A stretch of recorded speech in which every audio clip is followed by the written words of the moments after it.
আমার প্রিয় ছাত্রছাত্রীবৃন্দ, university of Gourbanga অর্থাৎ গৌড়বঙ্গ ইউনিভার্সিটির অন্তর্গত বিভিন্ন কলেজে যে সমস্ত ছাত্রছাত্রী ফার্স্ট সেমিস্টারে পড়াশোনা করছো এবং তোমাদের পলিটিক্যাল সায়েন্স মাইনর পেপার বা ডিএসসি পেপার রয়েছে, তোমাদের জন্য এই ভিডিওটি অবশ্যই ভিডিওটি শেষ পর্যন্ত দেখবে, কোনো রকমের স্কিপ করবে না। আর অবশ্যই ভিডিওটি ভালো লাগলে ভিডিওতে লাইক করবে, বন্ধুদের সঙ্গে শেয়ার করবে, যাতে তোমার মতো তোমার বন্ধুও উপকৃত হতে পারে। দেখো, university of Gour Banga first semester political science minor বা ডিএসসি, তোমাদের কোর্স কোড 101। তোমাদের সিলেবাসের শিরোনামে রয়েছে পলিটিক্যাল থিওরি।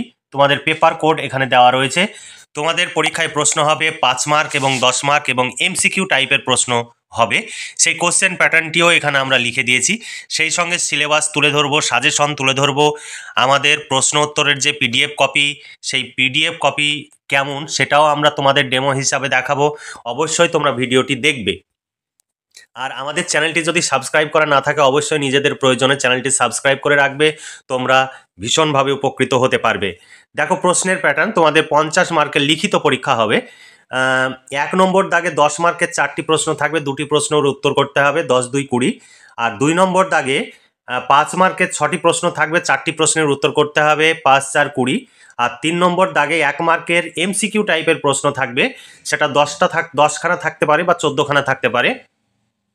10খানা প্রশ্নের উত্তর করতে হবে, 10 একে 10, অর্থাৎ টোটাল তোমাদের 50 মার্কের লিখিত পরীক্ষা হবে। এইভাবে কোশ্চেন এবং মার্কস ডিউরেশন আমি এখানে তোমাদের তুলে ধরলাম। এই কোশ্চেন প্যাটার্ন অনুযায়ী তোমাদের পরীক্ষা দিতে হবে। সিলেবাস অনুযায়ী যদি প্রশ্নোত্তরের পিডিএফ কপি সংগ্রহ করতে চাও, 250 টাকা পেমেন্ট করতে হবে শুধু বড় প্রশ্ন উত্তরের জন্য। এমসিকিউ টাইপের প্রশ্ন উত্তর তোমাদের পড়ার প্রয়োজন নেই। যদি বড় প্রশ্নগুলো ভালো করে পড়ো এবং সমস্ত প্রশ্ন উত্তর যদি তোমরা ভালো করে পড়ে রাখো, সমস্ত ধরনের এমসিকিউ টাইপের প্রশ্নের উত্তর করতে পারবে অতি সহজেই। তাই আলাদাভাবে 1-1.5 হাজার এমসিকিউ টাইপের প্রশ্ন উত্তর পড়া খুব একটা প্রয়োজন আছে বলে মনে হয় না। তবে তোমরা এই ডিটেলসে যদি পড়তে চাও, তাহলে এই 250 টাকা শুধুমাত্র বড় প্রশ্ন এবং উত্তর পাবে, অর্থাৎ 5 মার্ক এবং 10 মার্কের প্রশ্ন উত্তরের পিডিএফ কপি পেয়ে যাবে কমপ্লিট সিলেবাসের উপরে। এই সিলেবাসের উপরে যেগুলো গুরুত্বপূর্ণ সেগুলো দেওয়া রয়েছে। 250 টাকায় কমপ্লিট নোটস পেয়ে যাবে। আমাদের কাছে নোটস সংগ্রহ করলে তোমাদের বিভিন্ন কোচিং সেন্টারে ছোটাছুটি করার প্রয়োজন হবে না, অর্থ এবং সময়ের সাশ্রয় হবে। তোমরা যাতায়াত এবং কোচিং সেন্টারে যে সময়ের অপচয় করো, সেই সময়টুকু যদি আমাদের কাছে নোটস সংগ্রহ করে ঘরে বসে পড়াশোনা করো এবং কম্পিটিটিভ পরীক্ষার জন্য প্রস্তুতি নাও, অনেকভাবে তোমরা উপকৃত হবে এবং ভবিষ্যতে তোমার একটা কর্মজীবনে পৌঁছানোর সহজ রাস্তা তুমি পেয়ে যাবে।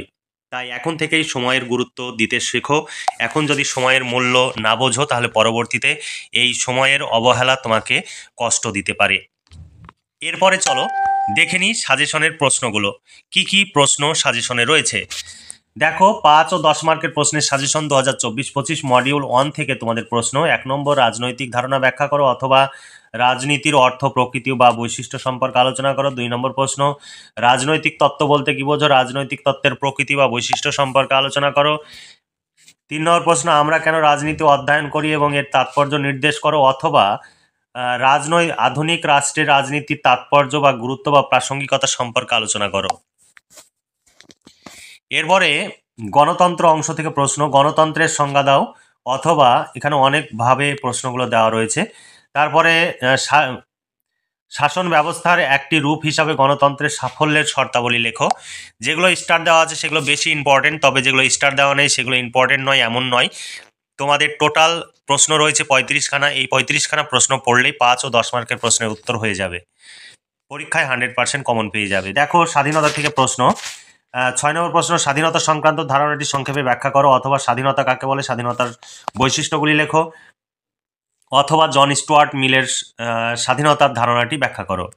7 নম্বর প্রশ্ন, ইতিবাচক স্বাধীনতা ও নেতিবাচক স্বাধীনতার মধ্যে সম্পর্কে একটি সংক্ষিপ্ত টিকা লেখো। 8 নম্বর প্রশ্ন, স্বাধীনতার সংজ্ঞা দাও, স্বাধীনতার রক্ষা কবচগুলি সংক্ষেপে আলোচনা করো অথবা শাশ্বত সতর্কতা, স্বাধীনতার মূল্য, স্বাধীনতার রক্ষা কবচগুলি ব্যাখ্যা করো। এখানে আরো অথবা দেওয়া রয়েছে। তারপরে অধিকার থেকে প্রশ্ন, অধিকারের সংজ্ঞা দাও, অধিকারের বিভিন্ন রূপ বা ধরনগুলি সম্পর্কে আলোচনা করো অথবা অধিকারের সংজ্ঞা বা ধারণাটি ব্যাখ্যা করো। তারপরের প্রশ্ন, সাম্য থেকে প্রশ্ন, সাম্যের সংজ্ঞা ও প্রকৃতি বা বৈশিষ্ট্যগুলি লেখো। 11 নম্বর প্রশ্ন ভীষণ ইম্পর্টেন্ট, পরীক্ষায় আসবে ধরে নাও। সাম্য ও স্বাধীনতার মধ্যেকার সম্পর্ক পর্যালোচনা করো। ন্যায় বিচার থেকে তোমাদের প্রশ্ন, ন্যায় বিচারের ধারণা সম্পর্কে সংক্ষেপে আলোচনা করো, অথবা ন্যায় বিচারের ধারণার অর্থ, প্রকৃতি বা বৈশিষ্ট্য সম্পর্কে আলোচনা করো। ন্যায় বিচার কাকে বলে, ন্যায় বিচার সম্বন্ধে রলসের ধারণাটি ব্যাখ্যা করো। এরপরে সাম্য ও ন্যায় সম্পর্কে আলোচনা করো। এবার রাষ্ট্র থেকে প্রশ্ন, রাষ্ট্রের অপরিহার্য উপাদানগুলি সম্পর্কে আলোচনা করো।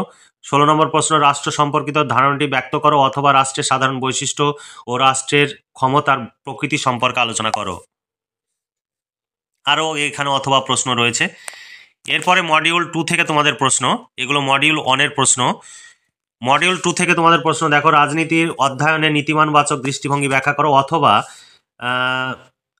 রাষ্ট্রবিজ্ঞানের বা রাজনীতির অধ্যয়নে আদর্শবাদী দৃষ্টিভঙ্গি ব্যাখ্যা করো। এরপরে দেখো, রাজনীতি বা রাষ্ট্রবিজ্ঞানের পাঠে ঐতিহ্যগত বা সাবেকি দৃষ্টিভঙ্গি সম্পর্কে সংক্ষেপে আলোচনা করো এবং এর সীমাবদ্ধতাগুলি নির্দেশ করো। আরও অনেক অথবা দেওয়া রয়েছে, তোমরা দেখে নিতে পারো। এরপরের প্রশ্ন, রাজনীতি বা রাষ্ট্রবিজ্ঞানের অধ্যয়নে মার্ক্সবাদী তত্ত্বটি ব্যাখ্যা করো। এরপরের প্রশ্ন, রাষ্ট্রের প্রকৃতি সম্পর্কে মার্ক্সীয় অভিমত বা মার্ক্সীয় তত্ত্বটি আলোচনা করো। এখানে অনেক অথবা দেওয়া রয়েছে। তারপরে গুরুত্বপূর্ণ প্রশ্ন, রাজনীতির তত্ত্ব হিসাবে নৈরাজ্যবাদী দৃষ্টিভঙ্গি আলোচনা করো। তারপরে প্রশ্ন, নৈরাজ্যবাদের শ্রেণীবিভাগ সম্পর্কে আলোচনা করো, অথবা শান্তিবাদী, বিপ্লবী, ব্যক্তিনির্ভর নৈরাজ্যবাদী মতবাদ বা তত্ত্ব সম্পর্কে আলোচনা করো। তারপরে প্রশ্ন, উদারবাদ, উদারনীতিবাদ ও নয়া উদারনীতিবাদের মধ্যে পার্থক্য উল্লেখ করো। উদারনীতিবাদের সংজ্ঞা দাও, উদারনীতিবাদের মূল বৈশিষ্ট্য বা মূলনীতিগুলি সম্পর্কে আলোচনা করো। 8 নম্বর প্রশ্ন, রাষ্ট্রের নয়া উদারনীতিবাদী তত্ত্বটি ব্যাখ্যা করো। এরপরে রাষ্ট্রের সার্বভৌমিকতার ধারণা থেকে প্রশ্ন, রাষ্ট্রের সার্বভৌমিকতার ধারণাটি বিশ্লেষণ করো, অথবা সার্বভৌমিকতা কাকে বলে, সার্বভৌমিকতার বৈশিষ্ট্যগুলি লেখো। 10 নম্বর প্রশ্ন, সার্বভৌমিকতার বহুত্ববাদী তত্ত্বটি মূল্যায়ন করো। 11 নম্বর প্রশ্ন, অস্টিনের সার্বভৌমিকতার তত্ত্বটি সংক্ষেপে টিকা লেখো, আর সার্বভৌমিকতার একাত্মবাদী তত্ত্বটি বিশ্লেষণ করো।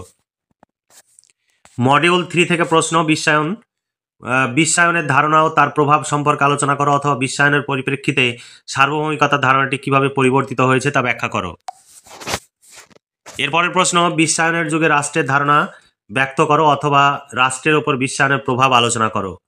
3 নম্বর প্রশ্ন, নারীবাদী সম্পর্কে একটি সংক্ষিপ্ত টিকা লেখো, অথবা রাজনীতির অধ্যয়নে নারীবাদের গুরুত্ব আলোচনা করো। তারপরে 4 নম্বর প্রশ্ন, রাজনৈতিক বাধ্যবাধকতার ধারণাটি সংক্ষেপে আলোচনা করো। রাজনৈতিক বাধ্যবাধকতা ও ন্যায় বিচারের মধ্যে সম্পর্ক আলোচনা করো। মডিউল 4 থেকে প্রশ্ন, লাস্ট তোমাদের মডিউল। 1 নম্বর মডিউল 4-এর 1 নম্বর প্রশ্ন, অংশগ্রহণকারী গণতন্ত্রের বৈশিষ্ট্যগুলি লেখো, বা অংশগ্রহণকারী গণতন্ত্রের ধারণাটি আলোচনা করো বা তত্ত্বটি আলোচনা করো। এরপরে পরোক্ষ গণতন্ত্র বা প্রতিনিধিমূলক গণতন্ত্রের ধারণাটি মূল্যায়ন করো। 3 নম্বর প্রশ্ন, উন্নয়নমূলক গণতন্ত্রের ধারণাটি আলোচনা করো, অথবা উন্নয়নমূলক ধারণার আলোচনায় রুশো ও মিলের ধারণাটি ব্যক্ত করো, অথবা জেএস মিলের উন্নয়নমূলক গণতন্ত্রের বৈশিষ্ট্য সম্পর্কে আলোচনা করো। বিভিন্নভাবে প্রশ্ন হতে পারে, সেইভাবে আমাদের পিডিএফ কপি রেডি করা আছে। তারপরে প্রশ্ন, সংরক্ষণমূলক গণতন্ত্রের ধারণাটি মূল্যায়ন করো, অথবা সংরক্ষণমূলক গণতন্ত্রে রাষ্ট্রবিজ্ঞানীদের অভিমত আলোচনা করো। এই ছিল তোমাদের সাজেশনের প্রশ্ন। এই সাজেশনের প্রশ্নগুলো পড়লেই পরীক্ষায় তোমরা সব কমন পেয়ে যাবে। এর জন্য তোমাদের 250 টাকা পেমেন্ট করতে হবে। আমাদের কাছে যদি এই প্রশ্নগুলোর উত্তর পেতে চাও, 250 টাকা পেমেন্ট করে দিয়ে নিচে দাও হোয়াটসঅ্যাপ নাম্বারে পেমেন্টের রিসিভ কপি পাঠিয়ে দাও। এটাই আমাদের অফিসিয়াল নাম্বার। সব সময় আগে মেসেজ করবে, তারপরে মেসেজে আমরা অবশ্যই রিপ্লাই দেব। সব সময় তোমার মেসেজটি যদি ওপেন না হয় ওয়েট করবে, অপেক্ষা করবে, উতলা হবে না। পেমেন্ট করে রিসিভ কপি পাঠিয়ে দিয়ে সঙ্গে সঙ্গে ফোনের পর ফোন করবে না।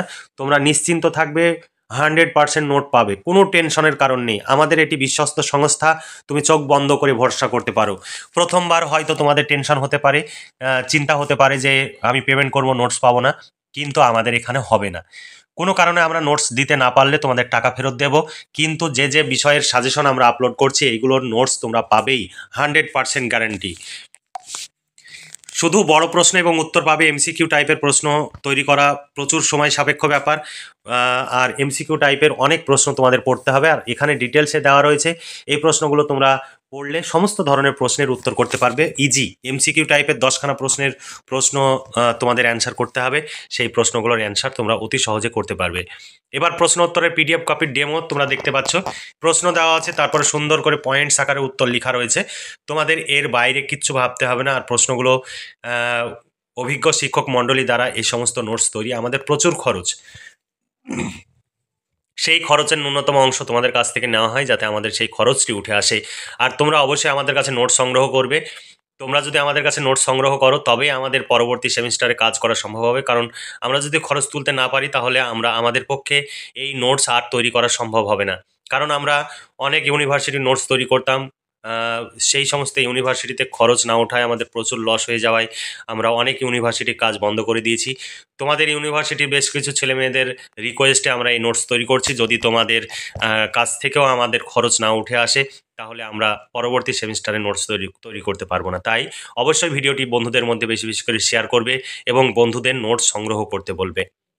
সরাসরি আমাদের চ্যানেলের কাছ থেকে নোটস সংগ্রহ করবে, তাহলে তোমরা যেমন উপকৃত হবে সেই সঙ্গে আমাদের এই কাজ চালিয়ে যাওয়ার জন্য প্রয়োজনীয় অর্থের যোগানটিও চলে আসবে।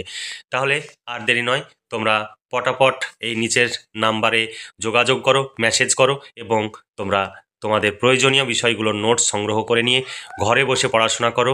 আর এখানে ওখানে ছুটে বেরিয়ে সময়ের অপচয় না করে সেই সময়টি তুমি পারিবারিক কাজে বা কোনো কম্পিটিটিভ পরীক্ষার জন্য প্রস্তুতি নিতে পারো।